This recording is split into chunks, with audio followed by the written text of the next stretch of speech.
Everybody's dancing at the Vegas Square gambling show. Welcome, everybody. I'm back. So are the boys. You guys were great last weekend, by the way. And you weren't just great, you were profitably great. That was a very impressive week. I'm glad I got in on the comments, but that didn't really that didn't mean anything for me. I hope y'all bet some of those bets, by the way. Did y'all do that? Any of y'all? Of course. I didn't get anything. What just happened? I crapped out here. Am I back? Yeah, you've been here, sir. I missed the entire first part of the show. Fantastic. Well, I was just wondering if you made any money off your bets that you put on the show. I did. I made $16 whole. Well, we had our first winning week, boys. That's pretty awesome. I mean, all collectively, we all won. I bet my bets. I know I might be alone in this, but yeah, I bet what I say. My opinion might change. Like things might change between now and Sunday. That might change my opinion a little bit, but everything I talk about, I have intentions of putting real money on. Well, Deets, why don't you tell me about your week? You gained 13. You kind of got screwed during the show. You could have gained a lot more. Yeah, it's fine.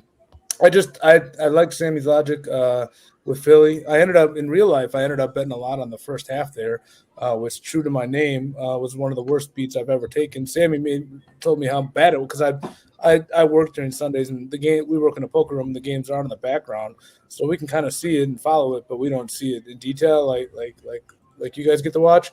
And yeah, it was even worse than I imagined. But 20 seconds left, Philly minus 5.5 for the first half, going to kick a field goal. I mean, just missed a field goal and we're good.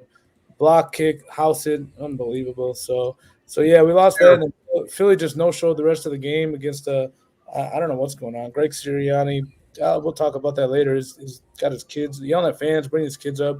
What a complete disaster and shit show in Philly. I think they're on my hate list this week. So yeah, I had them in a week where favorites were covering like crazy and public bettors made out like bandits, and finally got a week back from the books. I found a way to mess it all up as usual by just doing a little too much. But yeah, good week. I put for the show purposes, I put 55 instead of my normal 11 or 22. So, but I liked it. Sammy brought a lot of good logic to it, and I trusted the Philly to be better than they were. So whatever. But you liked it, but that wasn't the bet I liked. I liked the Eagles in the Wong teaser, right? In the teaser wheel. I didn't care for them minus 10 points. I think you talked yourself into that Eagles. Yeah.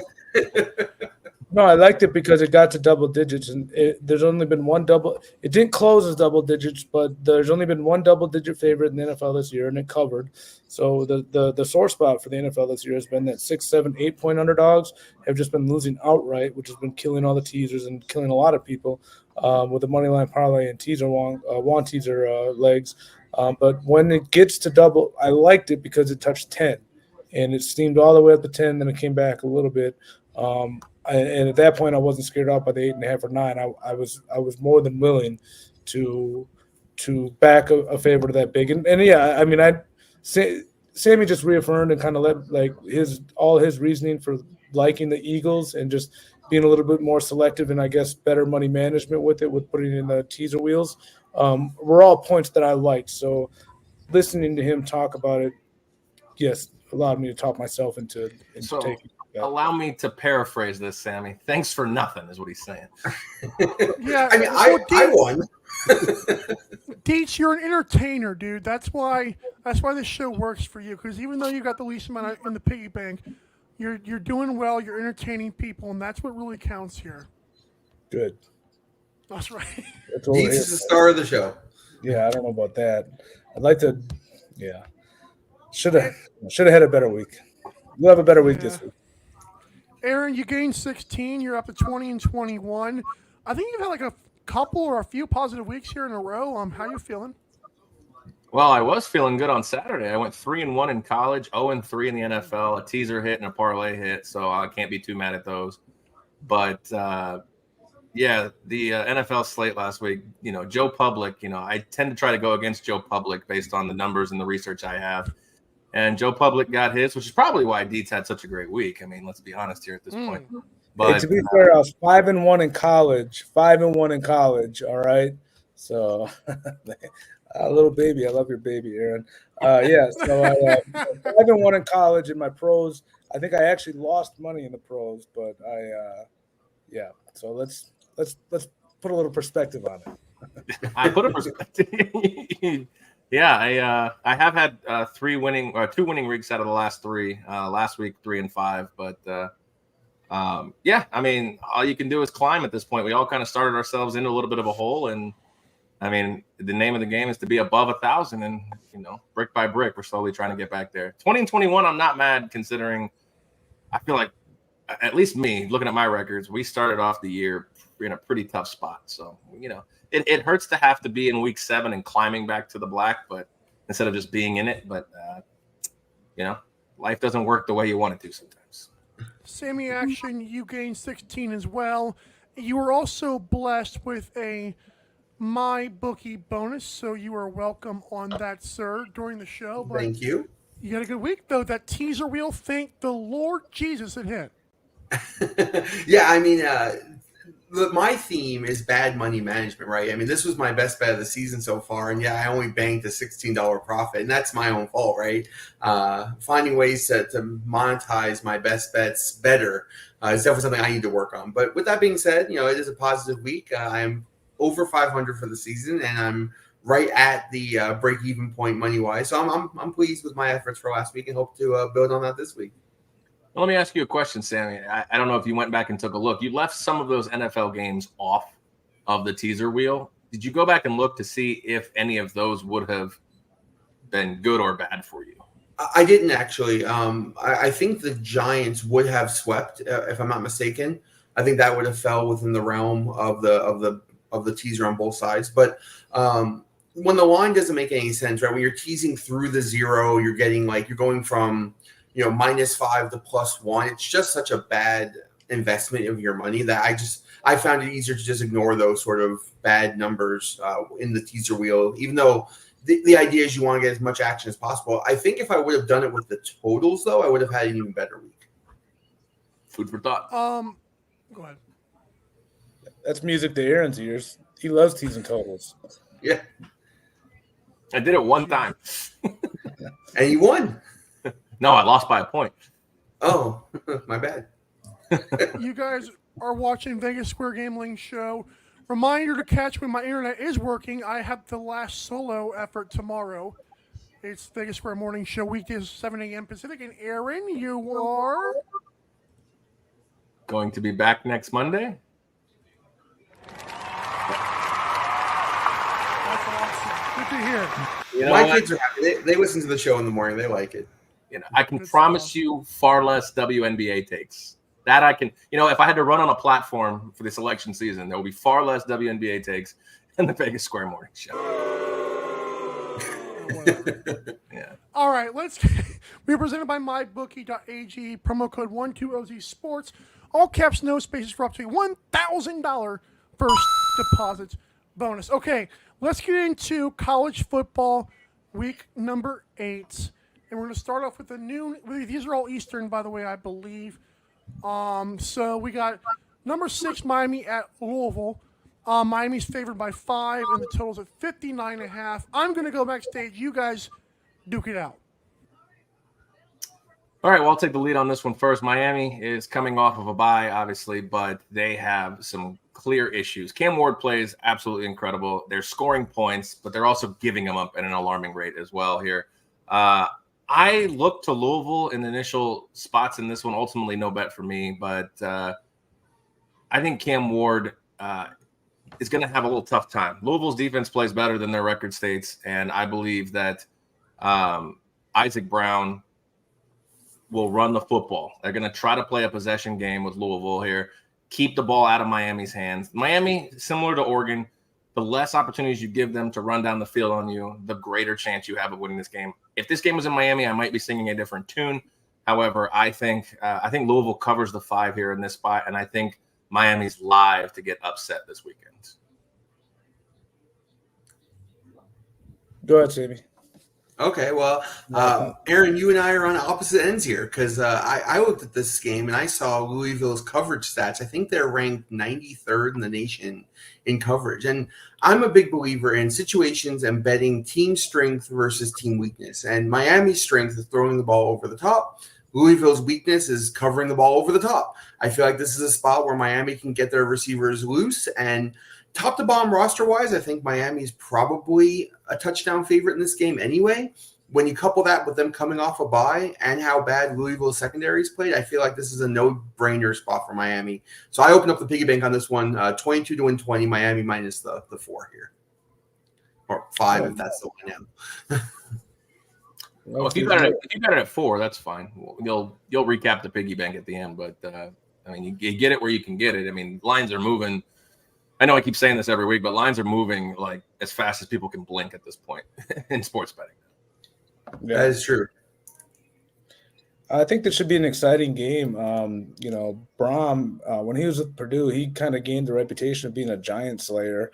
He knocked off 3 top 3 teams, and then just last year at Louisville, he beat then number 10 ranked Notre Dame. So I don't think this is going to be a pushover for Miami. I think a lot of it has to do, you talk about that passing defense. I mean, Louisville's their star cornerback and potential first-round pick, Quincy Riley, he's just been in and out of the lineup, a little bit hurt. I'm not quite sure what his status is for this game. But if he can play, that Louisville pass defense definitely improves when he's available. So I think that would play a big part into it.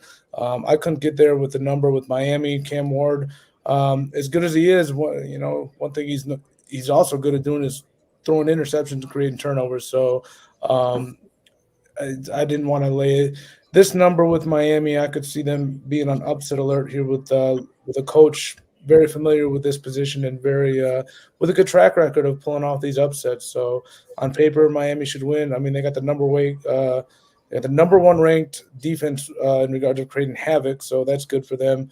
But and Cam Ward has been amazing, one of the Heisman front runners. But I couldn't really get there to this number either way. I think Louisville's a live dog in this spot for sure. Do you have any thoughts here on this one? It's a revenge factor. We talk about this a lot, but the quarterback for Louisville played under Mario Cristobal at Oregon, and obviously things didn't go well for him there. This guy's been in freaking college. He was Justin Herbert's back. Let's put it this way. He's been around for a while. Oh, yeah.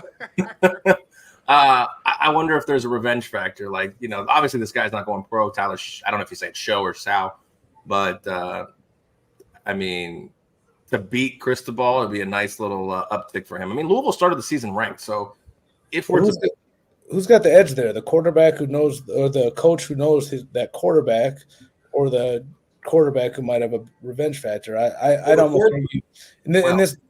Our first bet of the year with Texas A&M and Notre Dame, this big right in the ass with Riley Leonard, thinking that whatever the coach's name for A&M, Elko.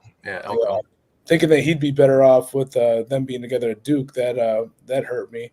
But I think in general, I would expect the coach to be more prepared and know the strengths and weaknesses of his player rather than the vice versa with the quarterback having a revenge factor, Well, I agree. This is years ago, right? This is many, many years ago at this point. I think he transferred in 2021, yeah.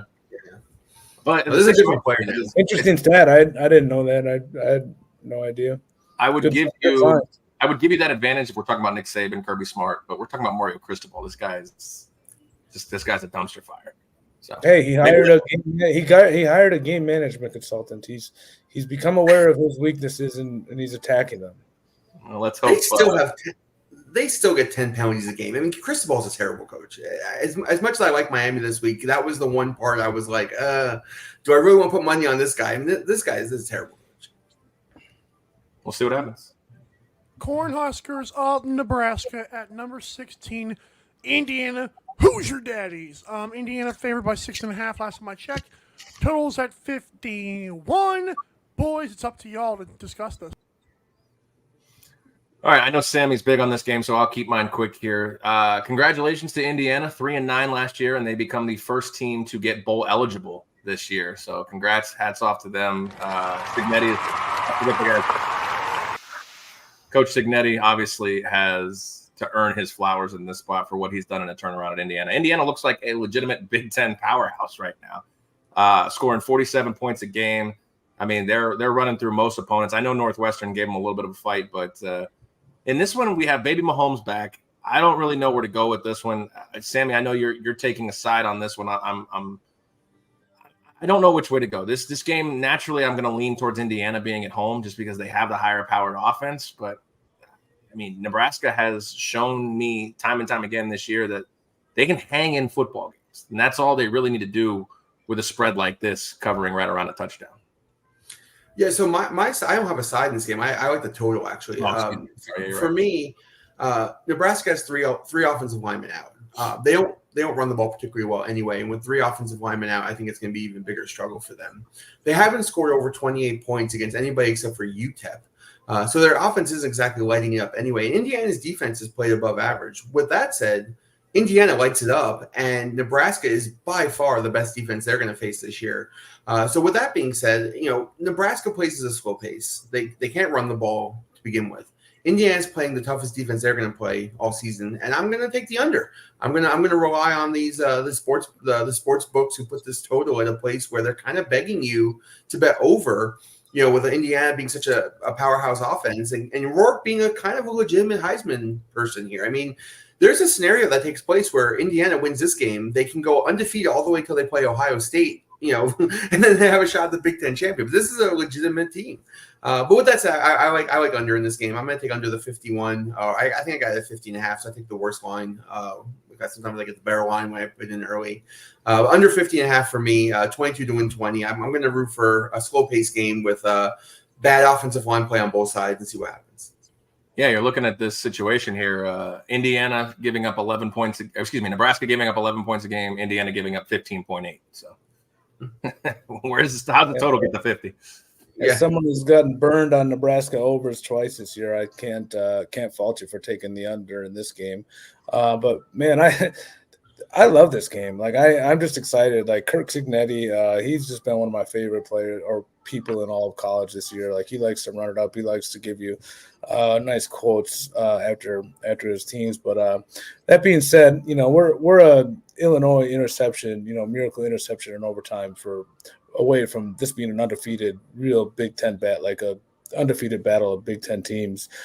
So this should be interesting. So far, Indiana wins this year over FIU, Western Illinois, UCLA, Charlotte, Maryland, Northwesterns.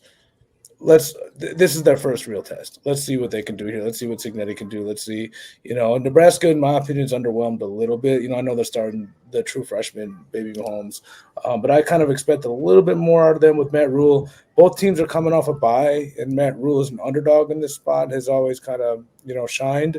So if this line gets to 7, I will find my way on a Nebraska ticket. At 6.5, I'm going to leave it alone and try to enjoy, a surprisingly really good matchup between two teams that I wouldn't have expected coming into the year, Nebraska and Indiana. I think this will be really fun. And, with playoff implications down the line here. So, but if it does tick up to 7 by Saturday morning, I'll probably find myself on a Nebraska ticket. But at 6.5, I'm just going to leave it alone. That's it. That's all we do on Nebraska. That's fair. That was a lot. I know it wasn't much, but that's some sound analysis by Mr. Dietz right there. That's right. Dietz is the man. Did y'all see the YouTube short that I made where it says Thomas the Mush Geach? Oh, I haven't seen the way I talk. It was pretty. The captions keep shafting me, so just the Mush Geach in case you guys. I'll look up. Speaking of Mush, Marshall, what the fuck? Tonight, another one. I got under 51. I thought it was over. I thought I was dead at halftime. I'm following the game on my phone while I'm watching the barn burner Broncos Saint game. The game's over. They stop Georgia Southern at 4th and 10 at the 12-yard line with a minute and a half left. Game's over. Ends in at 48, 49, whatever it was. 88 yards to the house. I looked down. I lost the bet. I'm like, how did I lose? That one was in the refrigerator. What the? Oh.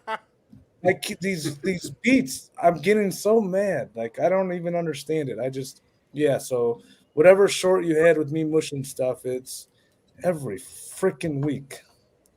I love it. That Eagles beat was a terrible beat. I'm not gonna lie. That was one of your worst ones ever. I know, and I gotta sit there and walk around at work with a smile on my face. It's the same thing every week. Yeah, I know. Our regulars know now. This is the only college football game that you guys are two of you guys are on.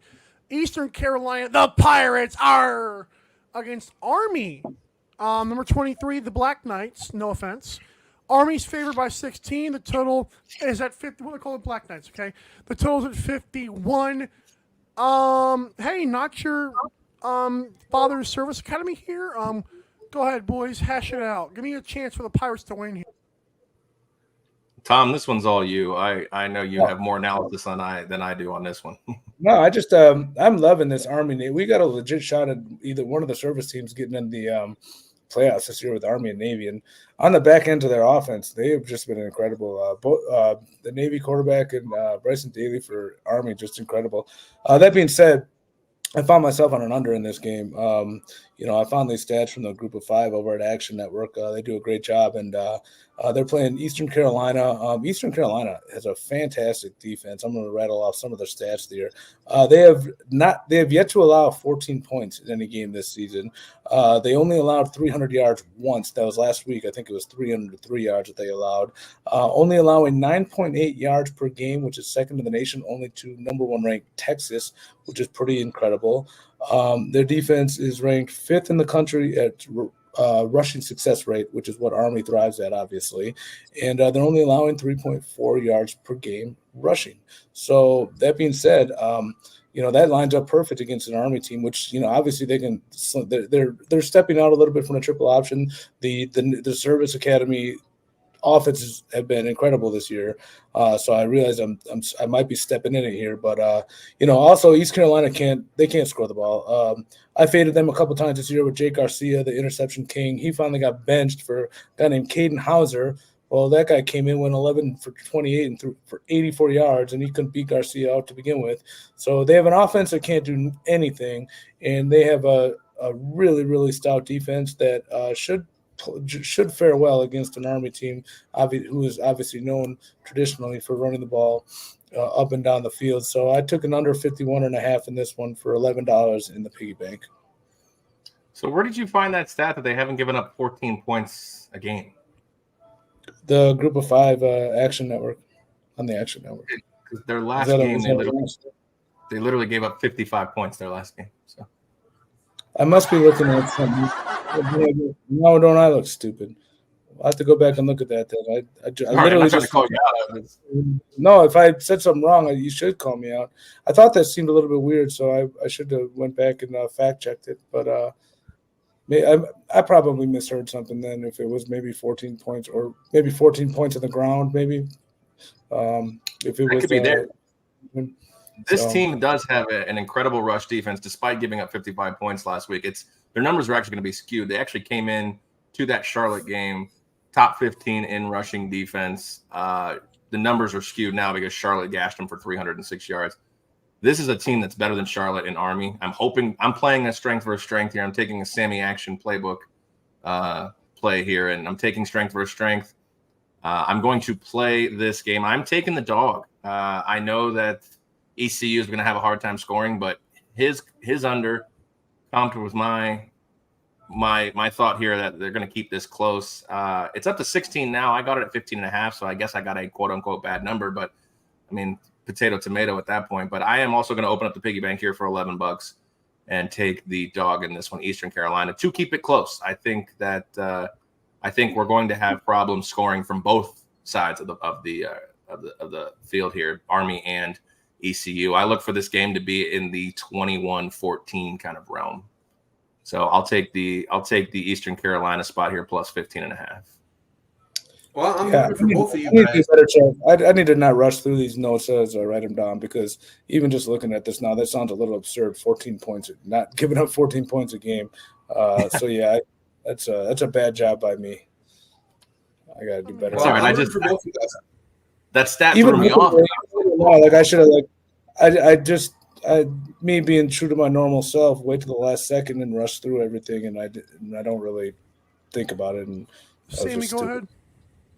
No, as a fan of the game, I watch Army Navy every year. You know, my son watches it with me, so I'm rooting for a good game with these teams being ranked and having hopefully undefeated seasons. So I'm rooting for Army in the game, but I hope you cover Aaron. I'll be rooting for your under Deeds. Oh, absolutely, a crash course of Army Navy undefeated potentially would be just a phenomenal end of the season here. Absolutely. So, anybody wants to fade? Army 45-7 seems like a reasonable score here. Well, you know what? It's funny you mentioned that, because I was like, maybe I can find an Army team total over 14 somewhere and just lay the extreme juice, because Tom tells me they don't give up 14 points. Yeah. We might just have to bet. I mean, I'll be betting this under, but now I want to bet. Now I just want to fade us and bet like a parlay, Army in the over. Army and over. We should. Yeah. This will be the one that we win, though. Well, if you're watching and you're trying to decide if you want to fade or follow, this could be this is your decision point right here. If you are gonna fade, this is your little single game parlay here. Here's your chance. Yeah, 66% of the show is on a under and a side, and the third member is cheerleading it on. So yeah, natural fade spot here if you're watching the show. 50%. Give me a break. All right. 3:30 p.m. Number 7, Alabama at number 11, Tennessee Volunteers. Bama laying 3. Total is at 57. Give me a chance Tennessee wins, boys.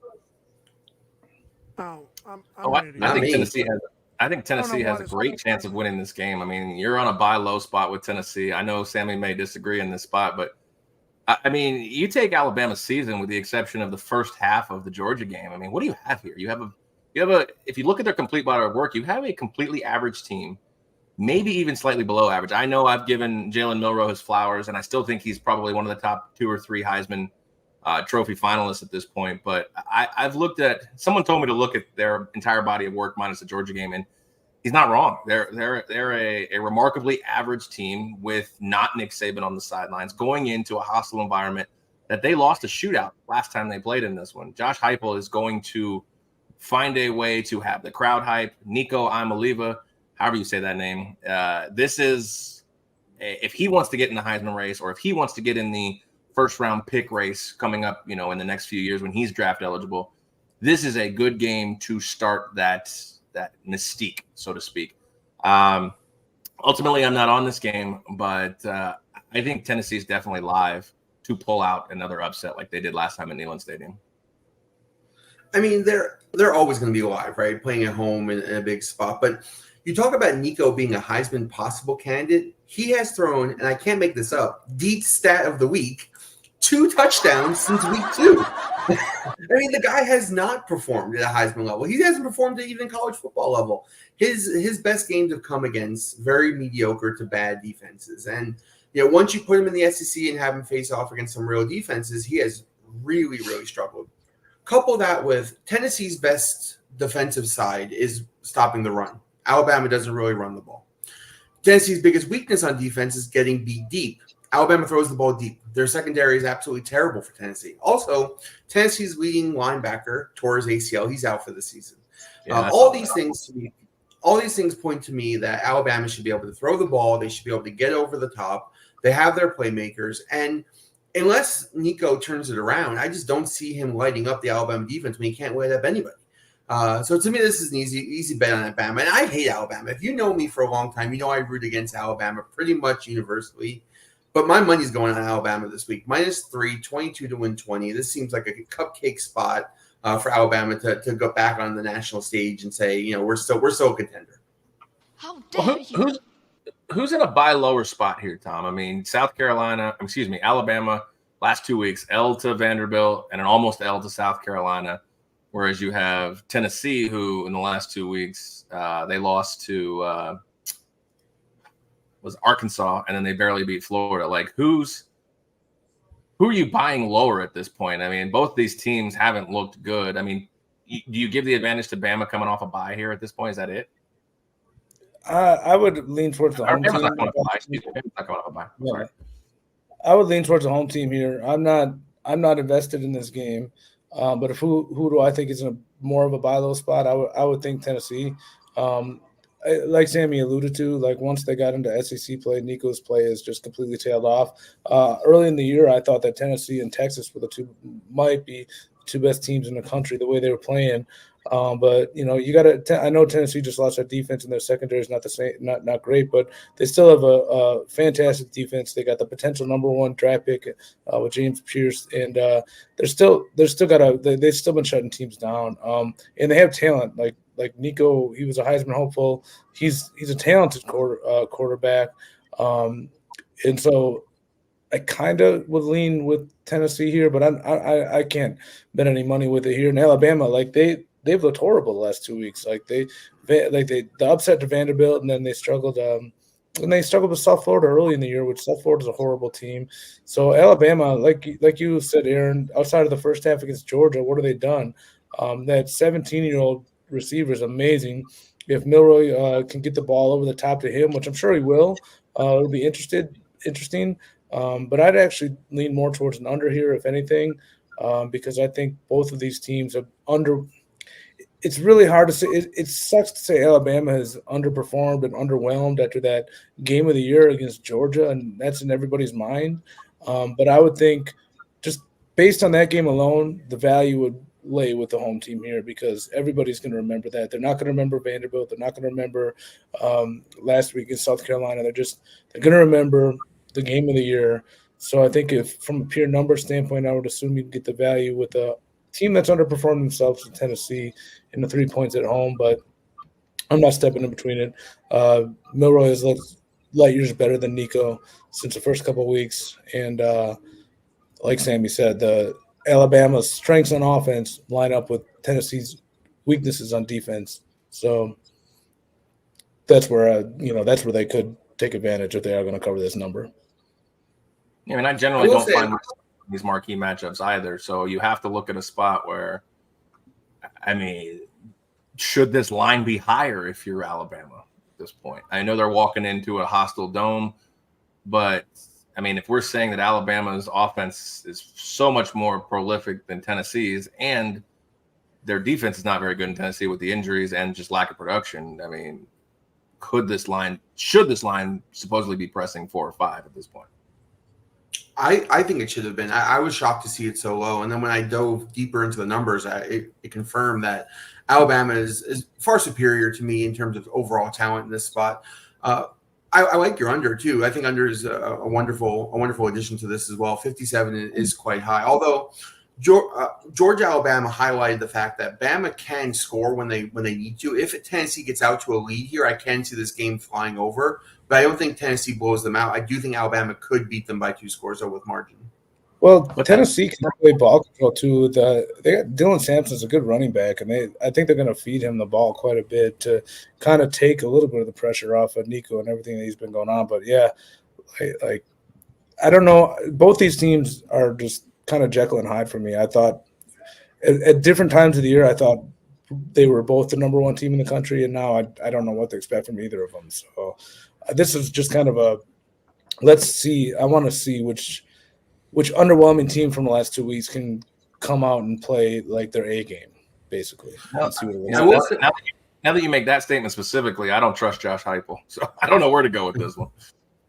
I will say, outside of Appalachian State beating Michigan in the Big House, the Vanderbilt upset was probably the best upset I've ever watched in my life. It was absolutely entertaining situation. Diego is awesome. That guy's amazing. That interview afterwards, like he's been great.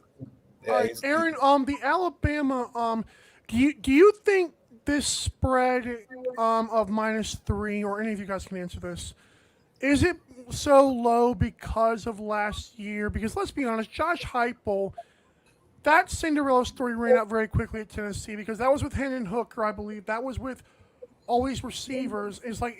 Are we just banking on last year at this point? Could that also be a contributing factor? No, I mean, I think we're banking on a fact that, like, theoretically on a neutral surface, these are evenly matched teams. Actually, no, I'm sorry. That's not wrong. On an even surface, Alabama's a touchdown favorite. I got this backwards. Right. I don't necessarily buy it. Like I said, you look like I forget which one you said it. I'm sorry, but if you look at Alabama's body of work, the only thing people are going to focus on is UG Alabama, and I think versus like you said, USF. I think versus obviously Vanderbilt and South Carolina. I mean, they've looked just like a very pedestrian team, and even in the UG Alabama game, like I hate to keep bringing this up because we need to turn the page, but yes, we do. Nick Saban doesn't let Georgia come back on him like that. He doesn't. So South Carolina and Vanderbilt are a lot better than they have been the previous few years, though, for being honest. Yeah, South Carolina's been pesky, but Vanderbilt is a solid team this year. I don't disagree with that at all. But are they better or is Alabama worse? No, Vanderbilt has been a better football team. So is South Carolina this year. And Alabama's been a little worse. I think teams like Alabama tend to take smaller schools for granted a little bit. And I think they play up to bigger schools. So, I mean, they're going to play up to this game. They're not taking this game lightly in any way. Look, I have no dog in the fight here. I think we're going to get another entertaining game. It may not be 52-49 like it was 2 years ago. But we'll have I want Tennessee to win. I'm cheering for Tennessee. I want Tennessee to be involved in the playoffs this year. I'm more interested in seeing them. Or like Nico and that defense and everybody. This is the last thing I'll say because I know we got to move on. Is the loser of this game out of the playoff race in the SEC? If Alabama loses, yeah. I don't know. I don't know They're going to be 4 teams in the playoffs from the SEC, and you're going to have some 2-loss teams, I think. You're going to have at least one. So I'm wondering if the loser of this one, the season's not over, so a sense of urgency may not be there for one team. I don't know which team that is. Mm-hmm. Well, for one thing, 2 losses isn't going to kill you like it used to. So right, that's what I'm saying. Yeah, but being upset by Vanderbilt is a lot worse. One but loss, 3 losses probably does. But guys, Vanderbilt's a lot worse of a loss than just 2 losses. That's not just 2 losses. That yeah, but Alabama's a lot bigger of a team than, let's say, a 2-loss Indiana, maybe. Jeez. Yeah, but being Georgia's a much bigger win. Conversations in 2 months. I'm looking forward to dissecting these. All right, 3:30 p.m. Number 24 Michigan at number 22 Illinois fighting Illini. Michigan minus 3.5. Totals at 44.5. Those cheating bastards keep getting exposed, but can they beat Illinois? No. Yes, they can. I think they can. Don't know if they will, but I think they can definitely beat them. I mean, like you said, they're coming off a bye in this spot. The rematch situation was there. They still can't pass the ball.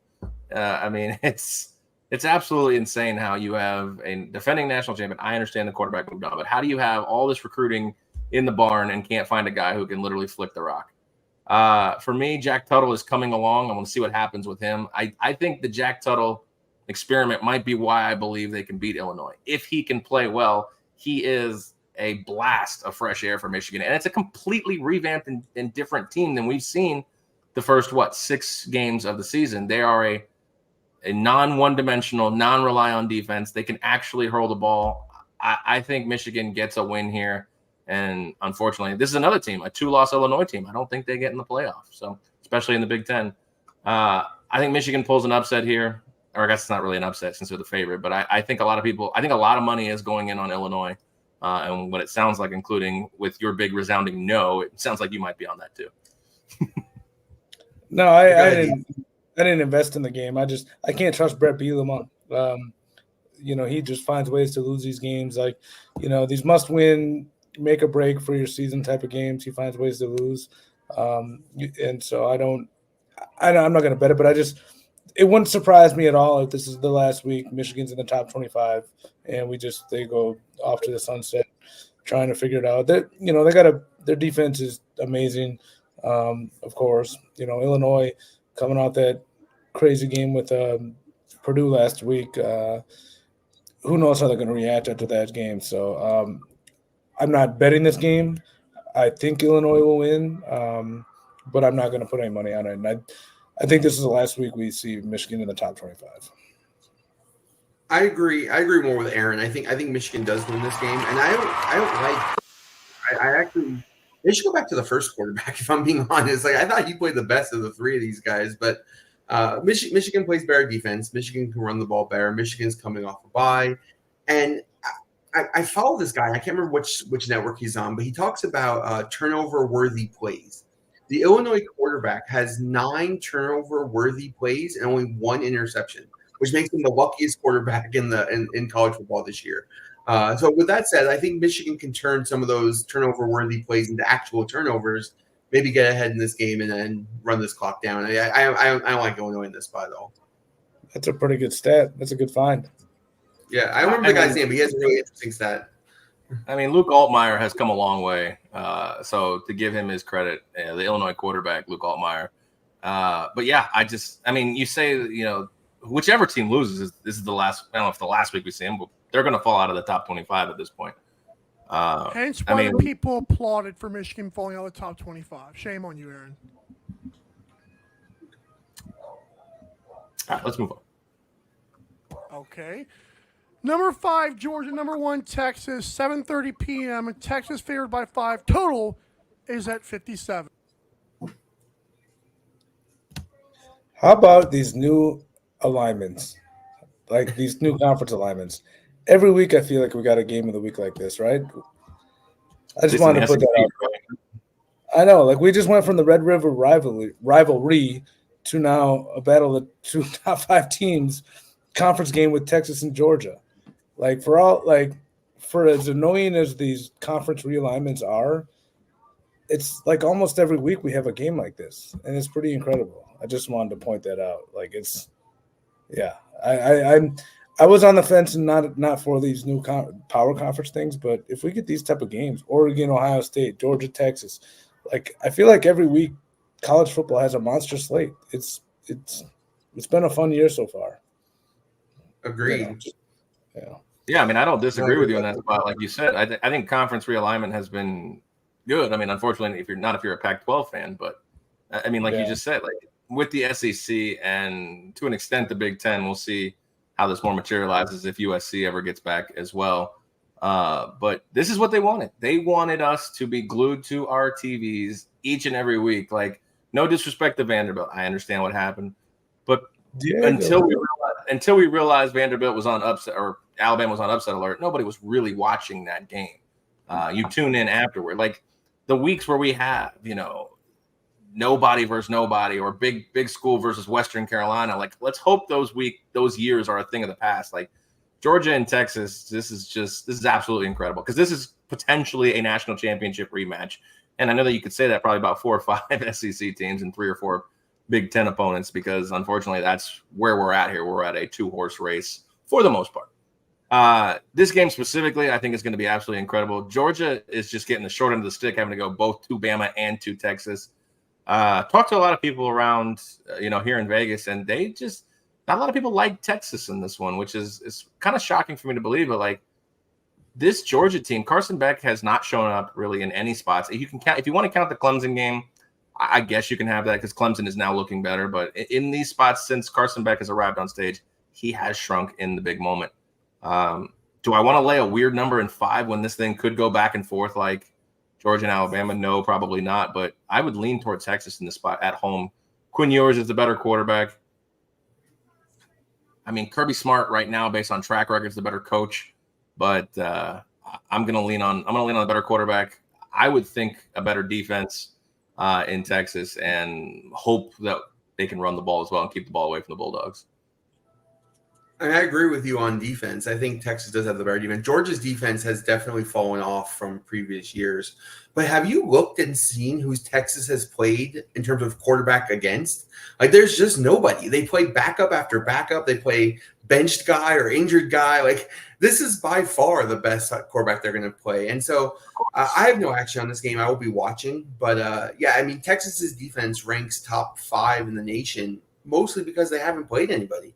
So we'll see. We'll see how they do against a real team. But interesting, fun thing here: if Georgia loses this game, they're legit one bad game away from probably being out of the playoffs, which is incredible when you think about it.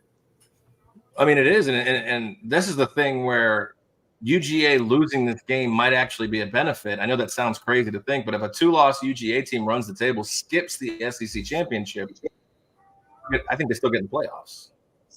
For sure, they are. 2 losses, yes. 3 losses, no. No, but I mean, let me look at UGA's schedule here real quick. I mean, they do have upcoming games. They have Florida, Mississippi, Tennessee, Mass, and G Tech. I mean, Mississippi and Tennessee. Yeah, be fun. And Ole Miss too. Yeah. God, this is such a tough schedule. They are hard.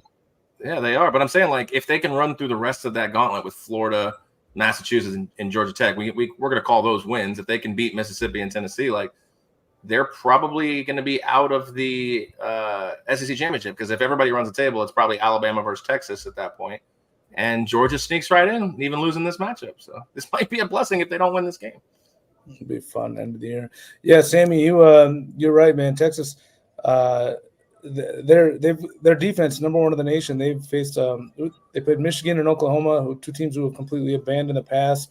Their strength of schedule in that aspect has been really weak. But on the flip side, they've also played a lot of really, really tough defenses, and their offenses thrive too with Quinn Ewers and Manning in there too. So I think this is like a real test to see like which is right with this Texas team. You know, like is their defense really up to snuff, even though playing these bottom feeder offenses, you know, now that they get their first true test?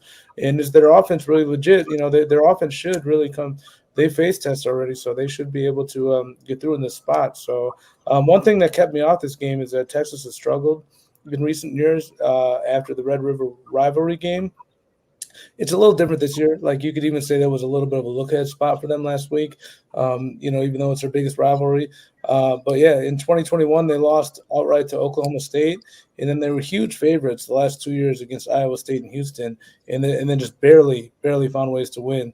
So usually, like, you know, they're, you know, playing those tough Oklahoma games, that was their game of the year. So I don't know if that'll carry over into this year. But there's a lot of dynamics to this game that I'm interested in. I kind of wanted to bet Texas just because Georgia has looked so off this year since Clemson. But, you know, we look like Sammy said, looking into it, like Texas hasn't played anybody really that could throw the ball and move the ball like Georgia. So I think we'll find out if that defense is fraudulent or real this week. So I mean, what's the more likely scenario in this spot? A high-scoring 30, 40 point each, or a low-scoring affair? I mean, what's the more likely spot? We said this versus Georgia and Alabama, and it turned out to be just a track meet. But, I mean, these two defenses, I think the more likely scenario would be a barn burner, small score in this spot. I would agree. So I think it's going to be a shootout. I think it's going to be a high-scoring affair. I would, if I were to take a side, I would take over the 57. I hope it is. I mean, I like yours and Beck. That should for somebody not on this, I do hope we get fireworks again like we got in the Georgia-Alabama game, for sure. Agreed. Yeah, I didn't bet it either. I mean, I think Quinn Ewers is a far better quarterback here, and so I agree with you on that one. But Texas defense, I know what Sammy said, but, man, I still think they're good, Sammy. I'm sorry. How do we know? And we'll find out now.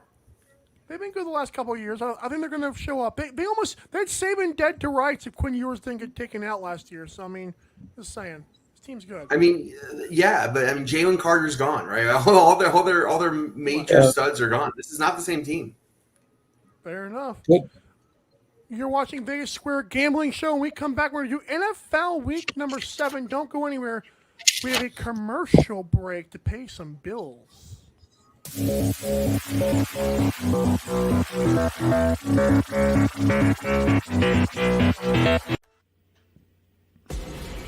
Need tickets to that next event? Well, at 12 Ounce Sports, we've got them with soccer anywhere in the world.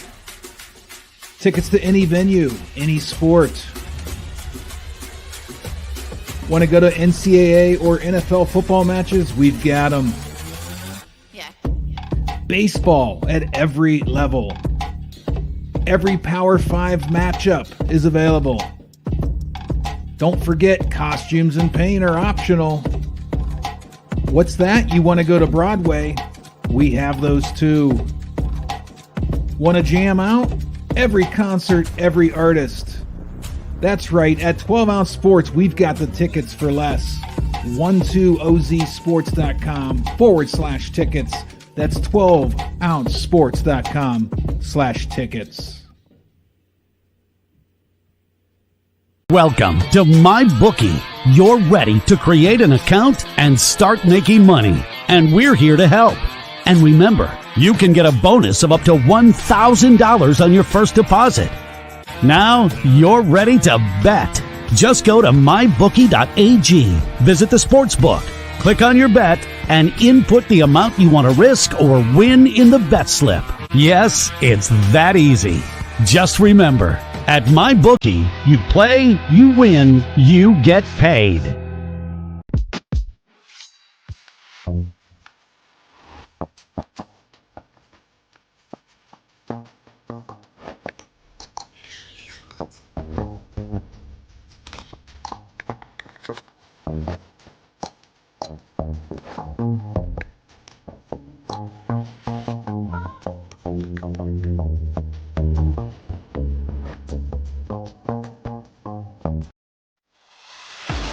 America, get back on track with Dust Pods Performance Stabilizer. When applied to roadways, it kills dust and strengthens the integrity of the road. Easily applied by mixing with water. Dust Pods is the future in polymer stabilization.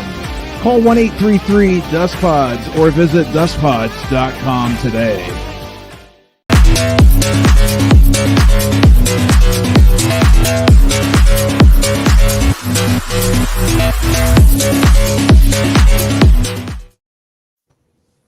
Deets, I didn't think you were going to make it back, but here you are. I was just looking at you behind the scenes of the commercial break, and you're here, though. Congrats. Welcome back. Made it. The Mush. We are here on the Vegas Square Gambling Show on 12 on Sports via YouTube. We appreciate all of you for tuning in. Remember, go to 12 on Sports. Oh, good Lord. Go to mybookie.ag. Enter the promo code 12OZ Sports, all caps, no spaces, for up to a $1,000 first deposit bonus. And also subscribe while you're here on YouTube. It helps us make money one day. All right. NFL week number 7. Let's get into it. 3 of these games you guys are all on. So let's get into those games first. The first one is a big NFC North matchup at 1 o'clock Eastern. The Detroit Lions and the Minnesota Vikings. Vikings favored by 1.5. Total is 50.5. This is Sam Darnold. Revenge tour continue. What we got, boys? You know, this is a tough spot because Minnesota coming off a bye, everything seems to be slanted in their direction at this point. I know I keep saying, when is the Sam Darnold Express going to finally pull into a station here and not pull back out? But kid's just incredible. He's absolutely incredible right now. Their team is firing all cylinders. They are the team we didn't expect. I mean, we talked about this in the preseason show of the NFC North. This is the team we expected to be at the cellar, and they're literally at the top amongst all these other ones. Detroit, I mean, what do you say? Like, they crushed the Cowboys on the road last week, losing Aiden Hutchinson. How much is that going to matter to them? I don't know. A premier edge rusher is huge. Not having one is even bigger. My lean right here is toward, Vikings winning this game, keeping it close. Dan Campbell, if there's a guy who's going to keep these guys motivated and look past the Aiden Hutchinson injury, it's Dan Campbell. I mean, the dude, since he's been biting kneecaps in Detroit, he's just been a fun watch. His shtick hasn't exhausted yet. It may soon. We'll see. But I did open the piggy bank for this one, not on a side. I did take the total under 50.5. I know these are two higher flying offenses. So naturally with that, plus the trend of totals in the 50 range, I'm going to take the under in this spot. I look for this to be a 23-17 kind of match here. Yeah, I don't disagree with your spot. I mean, these are two top 7 defenses facing off, and neither offense is in the top 10. So if you're looking at just pure statistics, your total makes perfect sense with it being so high. I do think the Aiden Hutchinson thing, though, does hurt Detroit quite a bit. And I also think, based on the drubbing they gave Dallas, this line would have been 3.5 had it just been a mediocre win for Detroit. I think the public is kind of a prisoner of the moment here. I also opened up the piggy bank. I like Minnesota minus the 1.5 here. I bet scenarios, right? We talked about this. Lions coming off back-to-back road games. Vikings coming off a bye. Vikings playing at home. Lions having to keep traveling. Losing their best player, coming off a big emotional win. Vikings have been out of the public eye for a week and a half now. To me, it's an easy spot to take Minnesota. I'm a huge Lions fan this year, and I think they're still a Super Bowl contender, but they will split their season with the Vikings here and lose in Minnesota. Well, book it. I'm on the other side, so a little bit of a crossfire. Yeah. No, now, before you go into your diatribe here, are you on Detroit minus 1.5? Is that what it is? Or excuse me, plus 1.5. I'm on Minnesota minus 1.5. I'm on plus 1.5. Excuse me. Go ahead. Never mind, sorry. Yeah, no, I like Detroit in this spot. I think Vikings are going to slowly and surely start to come back down to earth here. They've been the early season darlings. We've seen this story time and time again. Now, granted, Minnesota's got a couple of great coaches in Kevin O'Connell and Brian Flores, but there's a reason that they were picked to be one of the bottom dwellers before the year started. I think 2 weeks ago in London, New York gave away a game. They should have won that game. It was rainy weather. We saw what I think will be the beginning of Sam Darnold's downfall. I'm a little leery because Aiden Hutchinson has been all world. He has been everything. But that Lions defense is still good. But in my opinion, I think that Detroit offense is starting to just figure it out. Like, Ben Johnson's just so good, and he can figure out like they can run the ball 50 times. They can throw the ball 50 times. Sam Laporta has underwhelmed this year. But part of that is because Jameson Williams has really added a different dynamic to that offense. And Ben Johnson's just trying to figure it all out. To be fair, it all falls on Jared Goff and whether or not he can throw the ball and make that offense go. But inside the dome, Minnesota's got the best home field in all of football. But I think that this is just two different classes of teams, in my opinion. So I think that Detroit begins to flex their muscles, begins to show that they are the best team in the NFC. It's not the Niners, might be my Packers, but it's definitely not the Vikings. And I think that this week we start to see the Lions flex their muscles. Dan Campbell, he was clowning that Dallas, like what they were doing. I wanted to mention it last week. I was like, could we find a prop bet that an offensive lineman scores a touchdown in Dallas? Just because of that thing that happened 2 years ago, and I should have said it because sure enough, they were running offensive lineman screens every which way. This team is loose. They're having fun. They are a different class than the majority of the NFC right now. We'll see what happens with Hutchinson. That could be huge. But for right now, I'm going to take them as a small dog, probably find my way to get them on a couple teasers, even though the total is pretty high in this one. But I think we saw the beginning of the downfall with Minnesota when a game they should have lost against the Jets 2 weeks ago. And the Lions, 2 straight 40 burgers. I don't see any reason the train stops rolling here. I got the Lions plus 1.5, 11 to win 10. That's news to me. I thought you just had them on a fire bet, but I didn't get that bet from you, so that's fair enough. But interesting. But are the Lions part of your fire bet, Dietz, or no? Yeah, I don't have you with the Lions either. So. Oh well, add them to my bet then. I thought I did. Yeah, I would like to add them to my piggy bank then. Okay. But I'm also glad that Dietz is adding that to his bet. Right, yeah, I'd like to add it to that. I'll text it to you. Fire bet too, right? Yeah, I do have them on a fire bet as well. Okay. Yeah, so I put them on part of the money line bet for our fire bets too. So yeah. Sorry, I thought I'd texted that over. No, you're good. I was wondering, like, where's he going with this? All right. I don't have a. You know, I have under 20 bets already anyway, so I'm feeling a little light. So I figured I should add a few to the. He needs his fix, man. He needs his fix. All right. Sorry, I didn't mean to throw you off there. I thought this is what's spending the day on the golf course. Okay. I haven't golfed in 3 months, so we have a lot of games to get to, guys. We have a lot of games. Talking. Jesus Christ. Seahawks, Falcons, Atlanta -3, totals at 51.5. Guys, please, I beg you, I know all three of you are on this game. You have to run through these games a little bit quickly here, please. Piggy bank, Seahawks +3, 11 to win 10. I got over 51.5. Actually, I got a 51, but I got over 51. Atlanta does not rush the passer. Seahawks, they have 5 sacks all season. Seahawks are great when they are out pressured. So give me the total over 51. I mean, if you're looking for analysis in this spot, my literal analysis is that on the sites that I look at for information, Atlanta's getting 78% of the spread bets. So naturally, I'm just playing contrarian here. I just threw the Seahawks as part of my fire bet. There's, they could win this game. They're a 3-point underdog. Tough travel spot. I lean over. Both these teams could love to pass the ball. But yeah, I just have Seahawks as part of my fire bet. No real thought on this game. Well, that's 2 top 7 offenses, 2 bottom 10 defenses. One of my favorite combinations. Mike, what's the next game? Let's go.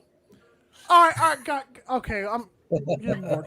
Eagles, Giants, Philly -3, totals at 42.5.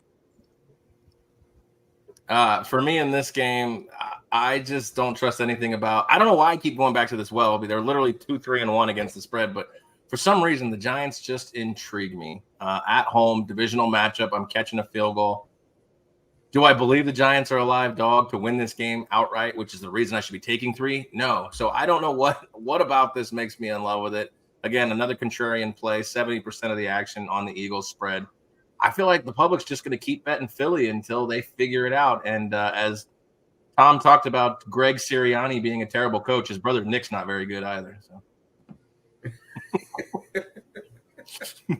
you thought we missed that, huh? And the Eagles give up more than 14 points a game too. Yeah, and the 14 points. I called him Greg Sirianni. You called him Greg Sirianni in the show, and I was going to say, oh, well, his brother Nick's not very good either, and then we just moved on. I was trying to think who Greg Sirianni is. I was for whatever reason, I was thinking the Rutgers coach. Whatever his name is. He said Greg Sirianni earlier. Like, who the hell's Greg Sirianni? Yeah. Nobody. You tell us. You tell us. I don't know. They probably, the one thing I like about the Giants this week is they have not given up more than 14 points in any game this season. So I'm on the Giants. I am on the Giants +3 because I don't want to swear. I don't want to drop F-bombs on this show, but screw Philly, screw Sirianni, screw you guys for what you did last week in Cleveland. The Giants are probably getting neighbors back. They are losing Andrew Thomas, which is a huge deal on their offensive line. Wow. But, Danny Dimes is just a freaking magician back there. He can do, magical things with his feet. So I'm banking on that. He's not very good. That's true. I got a deep stat for you to close this game. The Giants have actually given up over 14 points in every game this season. Well, I'm just this is a feisty Giants team. I'm on them +3 because I'm so out of. I'm principled. I'm so out of this. God darn. I want to swear so much, but I don't want to. I hate this Philly team. I hate Sirianni. Their defense sucks. They've lost the locker room. He's yelling at the fans and then thinks he can bring his kids and sit on his lap in a press conference and it'll all be okay. Like, this guy's lost his freaking mind. How is he coaching this team? And, Jalen Hurts, talking about Danny Dimes, Jalen Hurts is just not – he might not be a very good quarterback either. Like, but you take away the tush push, what is he doing, So – The Eagles start every drive 1st and 8, right? 2-yard tush push every single time. Also, this is a revenge game for Saquon Barkley. It's a revenge game for the Eagles who got blown out by the Giants last year. And Danny Dimes is one of the 2 worst quarterbacks in the league. I'm sorry, but the guy stinks. I cannot ever be money on him. He is horrible. We don't have enough time for that. He is not one of the 2 worst quarterbacks in the league. It's popular though, Deets. That's why he says it. It's popular. Will Levis is the worst, the second worst, and the third worst. Before we get started, That's fair. And the Rattlesnake Rattler tonight, it might have something to say about that too. He doesn't count as a starting quarterback. But Daniel Jones is cool to talk about, so that's why we got to do that. All right. Listen, in truth, Danny Dimes is terrible, but he's probably not bottom 2, but he is probably bottom 10, and I'm never putting a dollar on him. We're betting on a terrible quarterback this week. I got him 11 to win 10. Let's go. Right, no bet for me, but Aaron, I have to do this one though. I'm sorry. All hail the New York Giants. That's 20. That's 20 valuable seconds you just wasted, producer. 20 seconds. Okay. Yeah, not on the college football games. 9:30 a.m. London. Is the bridge falling down in Jacksonville or London for that matter? The Patriots travel to London where the Jaguars have been patiently waiting for this game. Jaguars favored by 5.5. Total is at 42. You know, it's funny if the Jaguars lose this game, I think Doug Peterson's flying coach back. We talked about this a couple weeks ago, and so far, half of that has come to fruition. Chicago beat the pants off of them last week in London. This isn't a de facto home game. I mean, Jackson, if anybody should have betting statistical advantages in London, it's Jacksonville. I mean, they live practically, they're snowbirds there, reverse snowbirds, I guess you could say. But I don't really have a thought on this one because as much as I don't want to, I mean, Jacksonville should never be laying 5.5 points to anyone, much less, the New England Patriots. But, New England – Drake May, I feel like I want to go with the trend that no rookie quarterback has ever won in London, but Caleb Williams just debunked that last week against this very same team.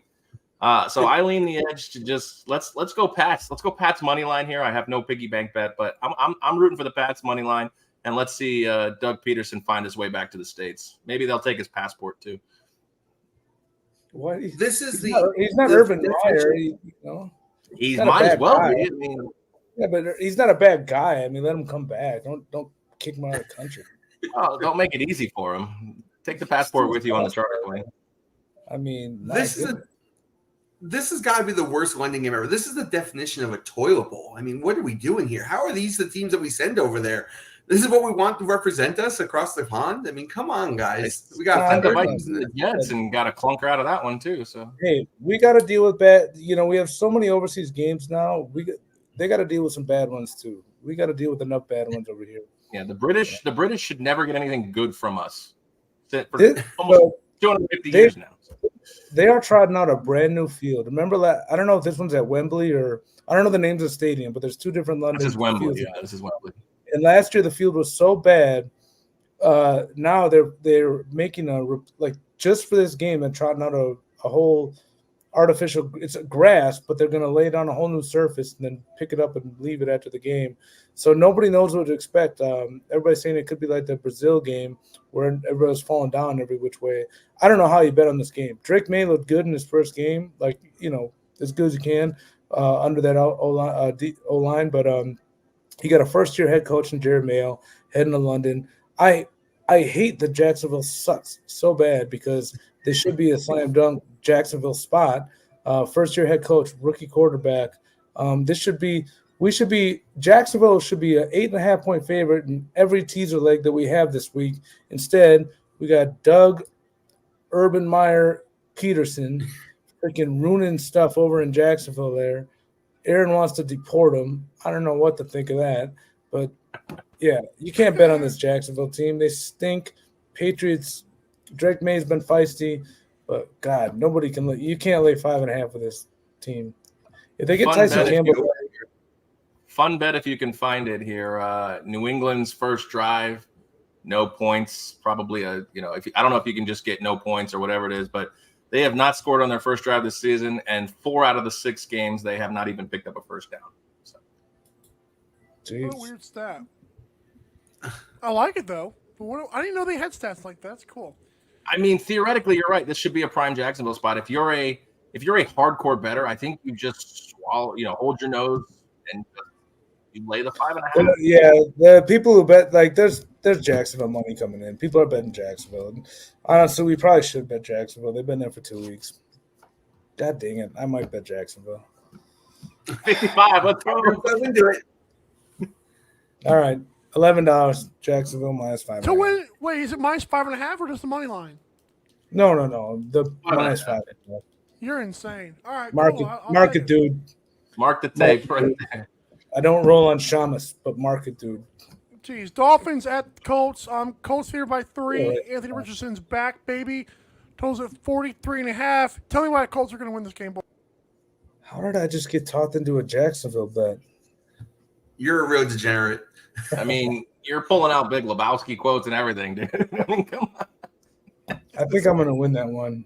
You're off the rails. I like the bet. I mean, I agree with you. I don't know if I can pull the trigger. I'm not a hardcore bettor like you, but where are we at? Dolphins Colts here. Yeah. This one's a tough spot. I mean, what's the status on Flacco or versus Richardson at this point? Who's going? Richardson starting.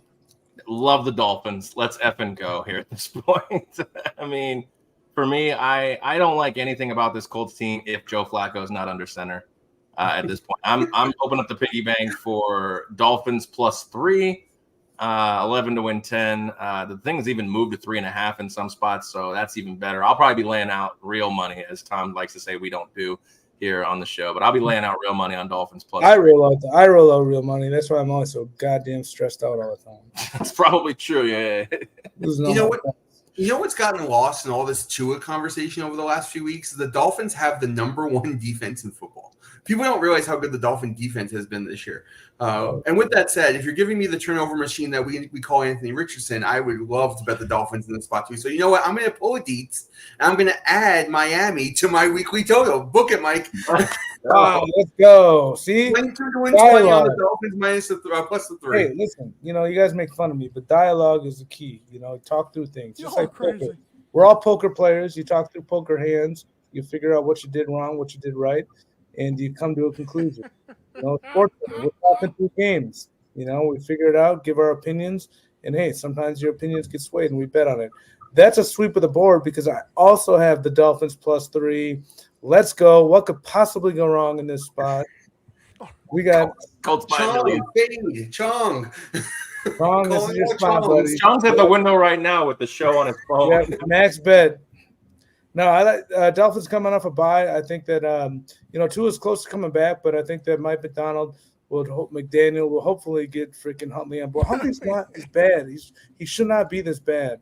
So hoping after all those weapons, Ashan's back, Mostert should be back. Waddle, I think, is back. Good coach. Coming off a bye. Tons of weapons. Coming off a bye. Colts defense sucks. They have a horrible. Oh, really? Okay, got you. Yeah, they do suck. They're a They're horrible. the 30th ranked defense, Mike. 30th. Yeah, and Will Levis went through 95 yards on 3.5 average yesterday. Great and job, they're still guys. the 30th ranked defense. Yes. So I like this is a good right spot for the Dolphins to at least stay in the number there with +3. And Richardson, yeah, if it was Flacco, like what Aaron said, if it was Flacco, I'd be a little nervous because Flacco is just he's a professional quarterback, Richardson upside is there, but he hasn't shown it so far this year.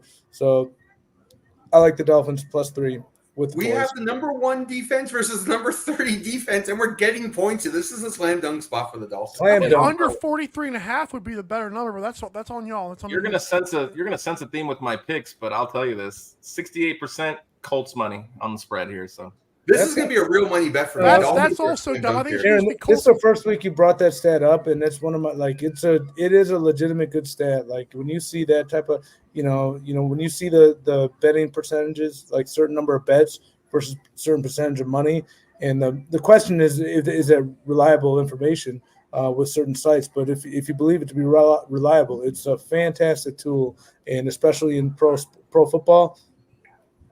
You're going to be a winner at the end of the year if you follow those stats. I mean, I'll be perfectly honest. A lot of my handicap in the last 2 years when I've actually been profitable is pretty much this. I mean, I'm not trying to reinvent the wheel. When we started the gambling show, I tended to try to research more and come up with my own actual handicaps. And 20 and 21, you see where it's gotten me. So well, you want to find talking points. We have 15 and some change minutes left, guys. So it depends on which games you want to talk about last. Let me know.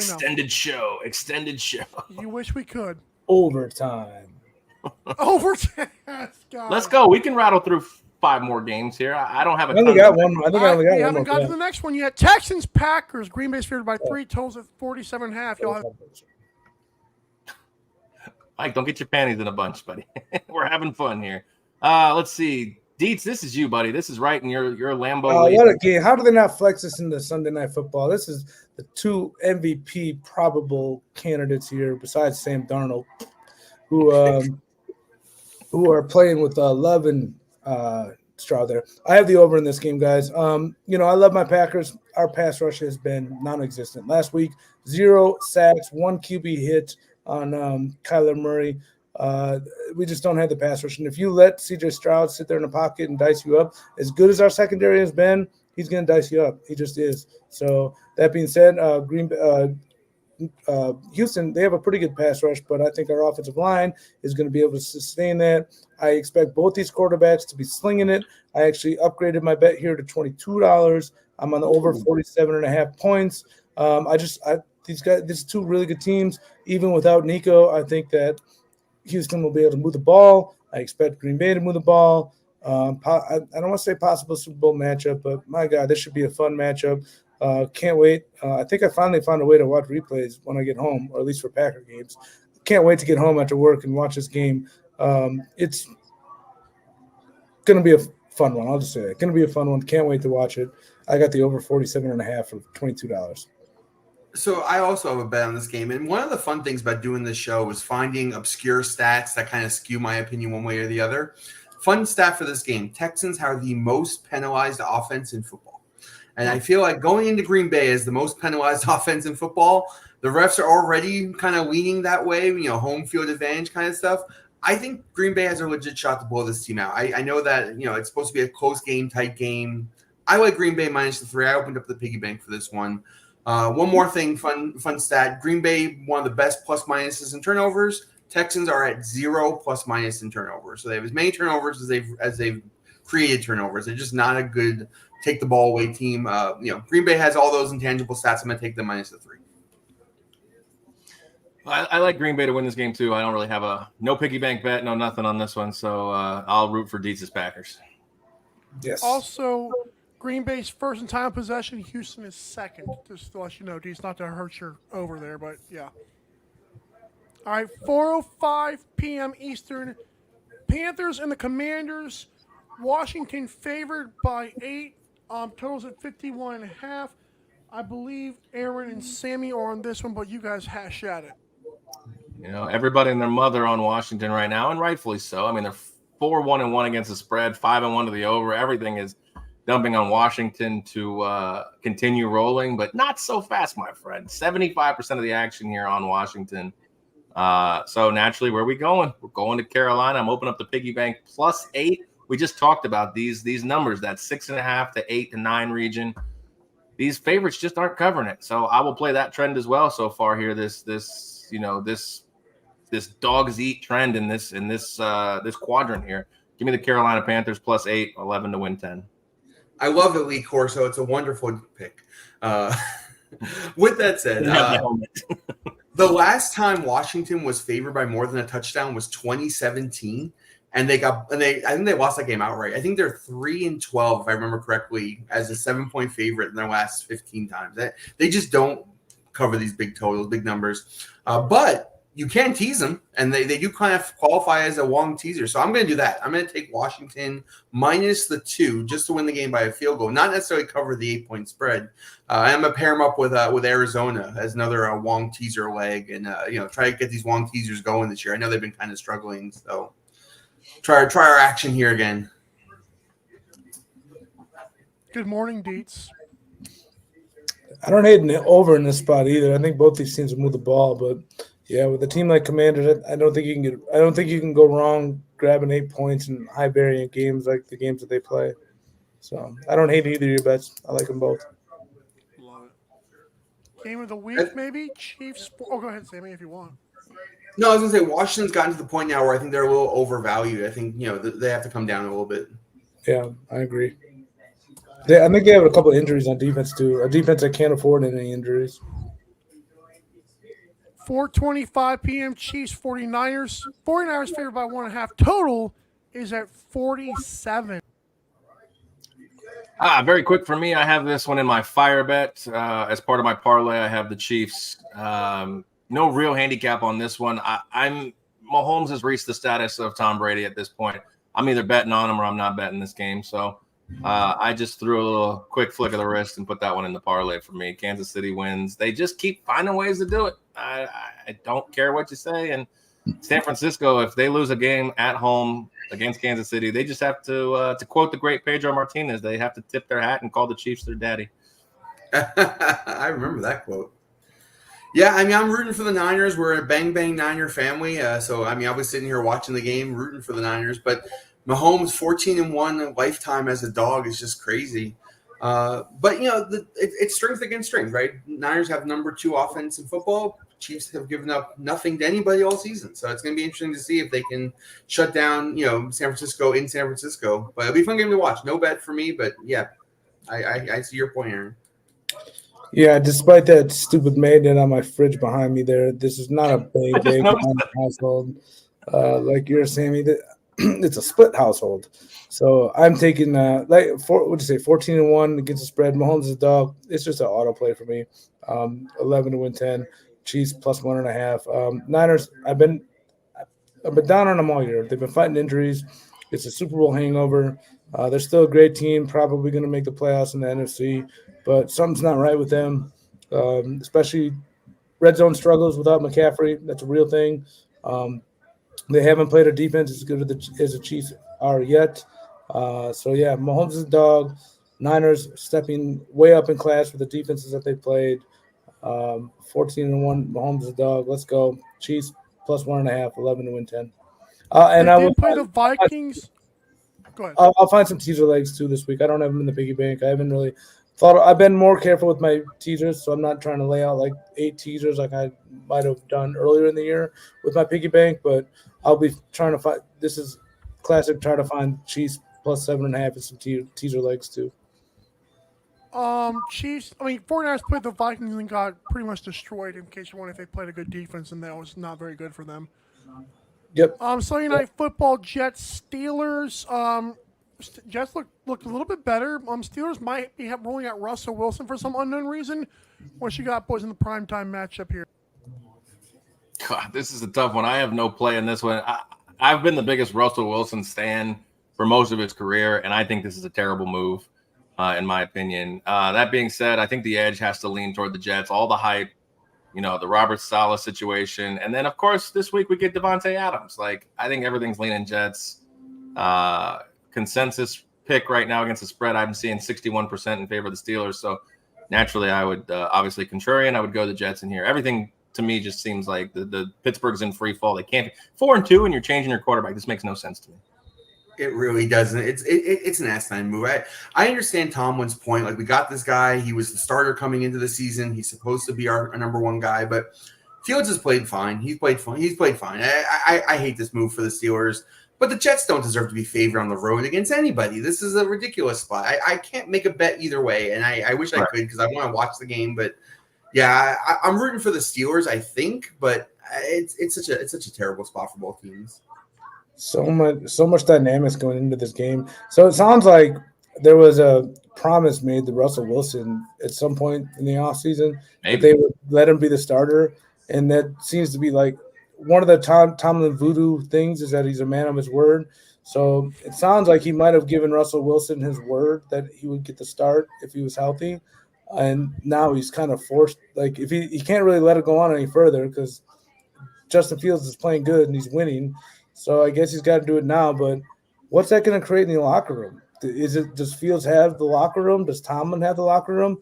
It's doubtful that Russell Wilson's has the locker room. When's the last time he's had a locker room? 2015? He's been universally hated by his teammates for a decade. So I don't know. This is such a weird spot. Steelers, a home dog against a team like the Jets. This is a classic Tomlin rah-rah spot. But how do you take it? And then you got Devontae Adams and fucking Aaron Rodgers doing a photo shoot for Pat McAfee. That was weird. That was what was that? Look over my shoulder. Oh, give you the googly eyes. Devontae Adams.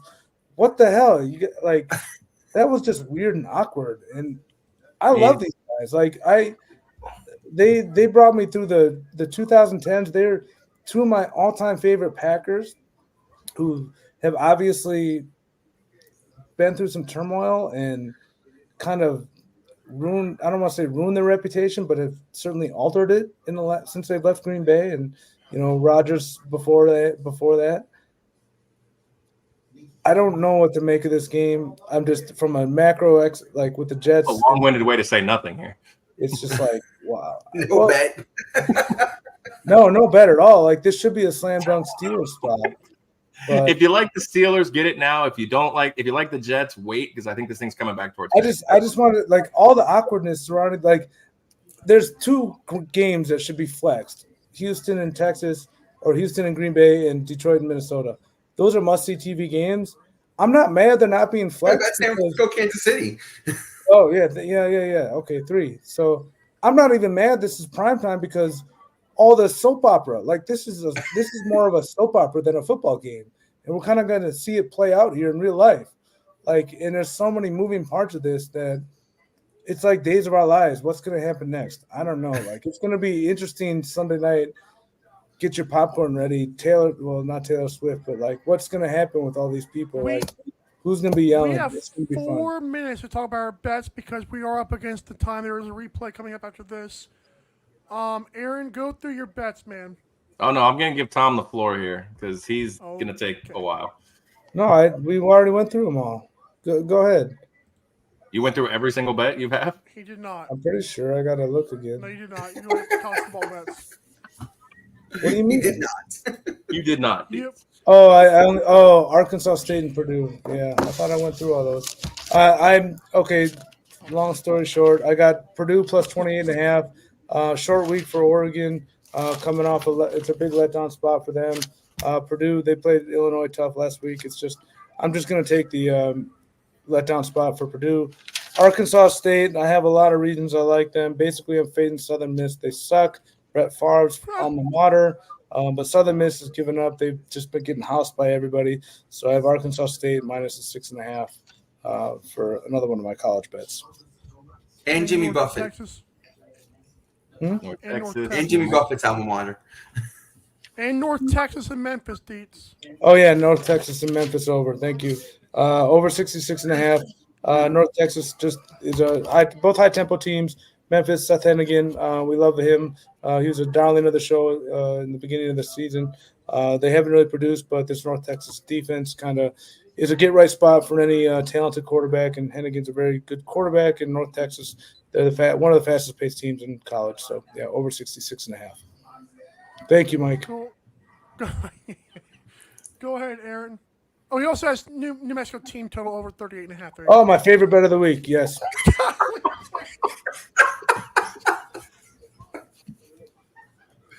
All right, Aaron, go ahead. Make this stuff up. Oh my goodness. And your ticker's rolling. All right. The theme of this one is consensus fade here. I'm going contrarian. There are a few picks here I've thrown in that aren't necessarily following that as well. But let's rattle off the list here. Florida State's Friday night game, 3.5 at Duke. Auburn plus 4.5 at Missouri. Tulsa plus 2.5 at Temple. ECU plus 15.5 at Army. Rice plus 22.5 at Tulane. Charlotte plus 17 at Navy. Maryland plus 7.5 at home versus USC. Western Michigan, 1.5 point favorite on the road against Buffalo. And to close out the college, New Mexico State, Utah State, just a natural stock. This thing opened up at 80.5. It's down to 79. I'm taking the under.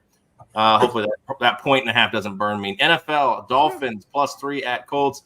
Detroit, Minnesota under 50.5. Giants plus 3 at Eagles or versus Eagles. Tennessee plus 9.5 at the Bills. Seattle plus 3 at the Falcons. Carolina plus 8 against the Commanders. Couple props here. Geno Smith over 261.5 yards at minus 110. By the way, those are all 11 to win 10.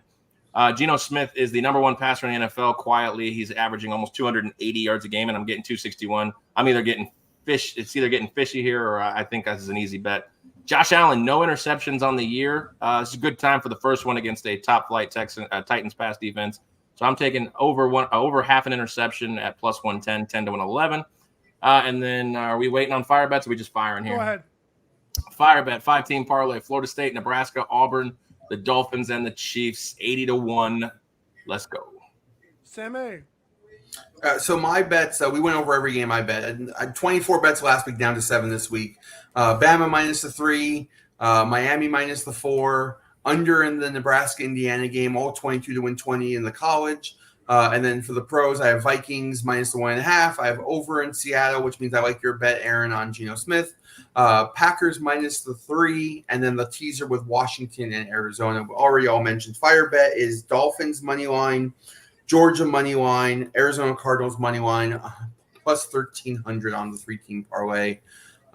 Good luck this week, boys. Can you please tweet out the picks, Mike, so we can follow? Yeah, I'm not out of town, so that'll be good. Deets, 3-team parlay, Seahawks, Lions, G-Men.